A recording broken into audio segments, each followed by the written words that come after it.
먹고 사는 문제도 심각하지만 죽고 사는 문제도 정말로 코앞에 칼이 들어와 있습니다. 현재까지 우리가 추진한 비핵화 정책은 실패했다. 안보는 죽고 사는 문제고 경제는 먹고 사는 문제라고 합니다.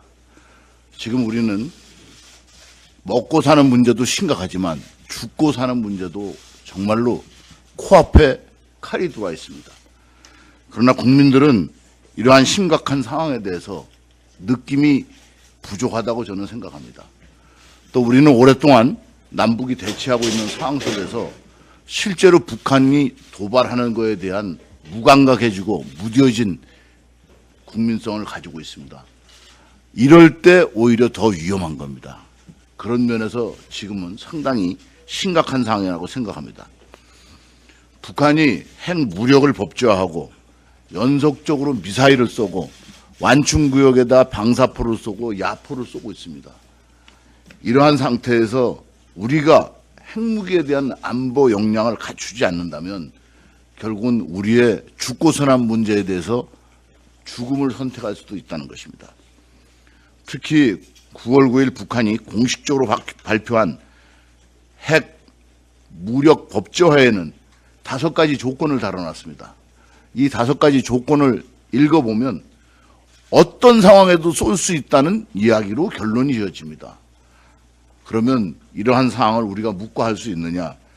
따라서 우리는 지금 논의해야 될 부분이 우리가 대비태세를 갖추는 충분한 조건을 가지고 있느냐?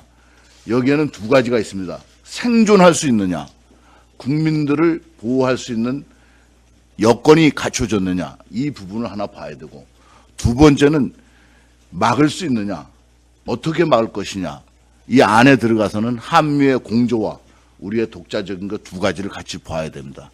이 부분을 중점적으로 저희들이 논의를 해서 정부에 건의하고 또 필요한 부분은 예산을 태우고 이렇게 해서 국민의 생명을 보호하는 역할을 충실히 하는데 일조하고자 합니다.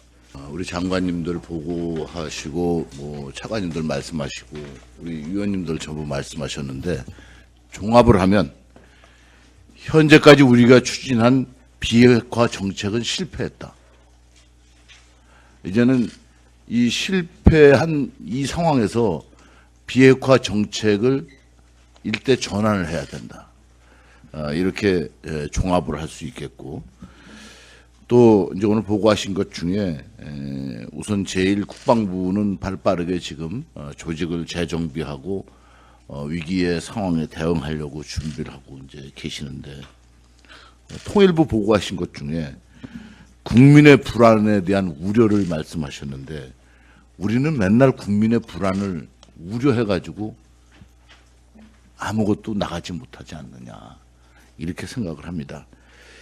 그리고 외교부는 어쩔 수 없이 뭐 항상 그 후속으로 이제 하시지만 이제는 본격적으로 해야 된다고 생각하고, 오늘 이 자리에서 논의를 이제 비공개로 하겠지만 핵 공유, 핵 재배치, 핵 개발 이 자체도 내부에서 논의를 할 겁니다. 어쩔 수 없이 우리도 논의를 할 수밖에 없습니다. 그리고 이제 정책적으로도 북한이 저렇게 위협을 하는데 우리 국방부에서 전작권 전환을 계속 추진할 거냐? 이거는 전작권 전환 추진 조건 3개 중에 가장 중요한 북한의 위협이 줄어든 게 아니라 더 강화돼 가는 거죠.